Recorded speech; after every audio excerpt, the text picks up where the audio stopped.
What's up, MW3Forum.com? This is RadPie coming to you with another gameplay commentary, this time from Evil Bunnies 02, known on the forums as Toxic16, also known on the PlayStation Network as Fluffy Bunnies 02, and I believe he plays on his brother's account occasionally as Demolition Boy 50, I want to say it is. I don't remember exactly, but all I know is every time, no matter what gamer tag this guy's using, he comes into a game, my kill-death ratio goes up. This is a 41-1 team deathmatch on Array. You see him here using the Galil with the silencer, which I believe is his top weapon out of all the weapons that he can use very well, which I believe are probably all of them. I want to say that this is like a really solid, gameplay that's a little out of the ordinary, better than what he normally does, but that's not true. Every time I play with this dude, he puts up numbers like this. He's usually in the number 1 spot. I am usually in the number between like 2 and 5 spot, I want to say. This guy's pulling, on each account, easily pulling over 2.5 KDR.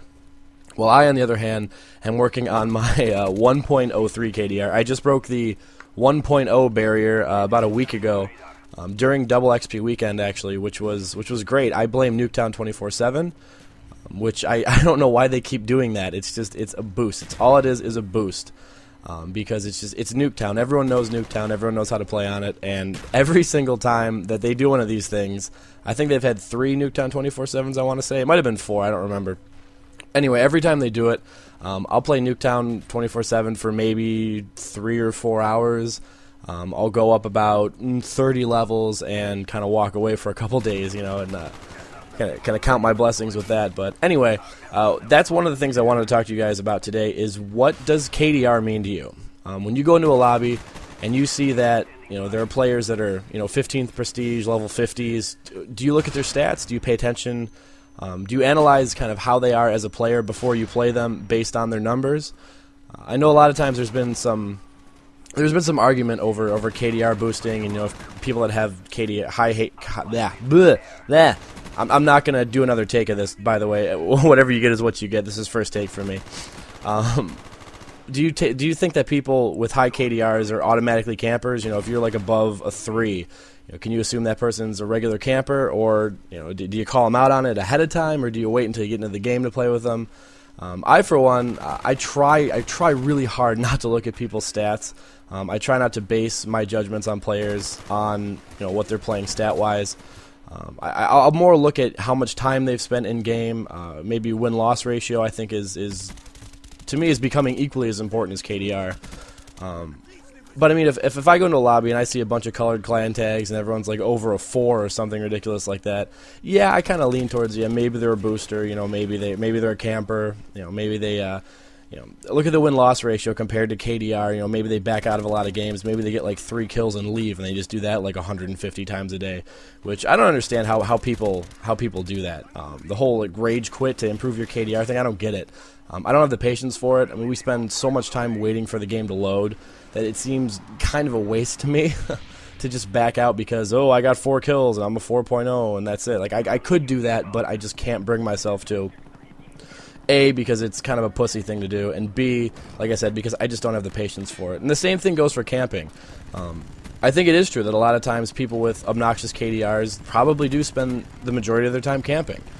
I can't say that for everyone. I play with a few people from the forums I know, like Camp Harder.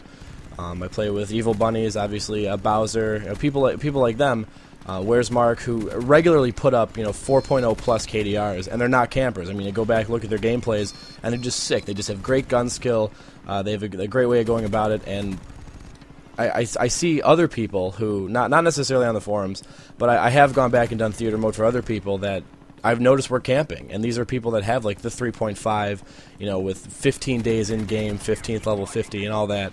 And I don't understand campers. I just can't wrap my head around it. What fun is it to just sit in the corner of a room and wait for people to walk by? It just seems absolutely ridiculous to me. I'm not necessarily a rusher, per se. I'm more of, I kind of do the creep around the outside of the map. If the situation calls for it, I'll jump in and I'll see if I can, if I can Rambo out with an LMG or with my AK-47 and just go person to person and see if I don't run out of bullets, things like that. But anyway, so that is the question that I have for you today: is do you judge people based on their stats?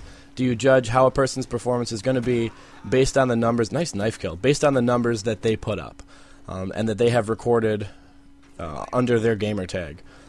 I do know that I started a second PSN ID just so I could see if I could, I tried camping for a little while. I tried to get my KDR up a little bit. It didn't really work. I'm pretty much at the same place I am right now with that other account.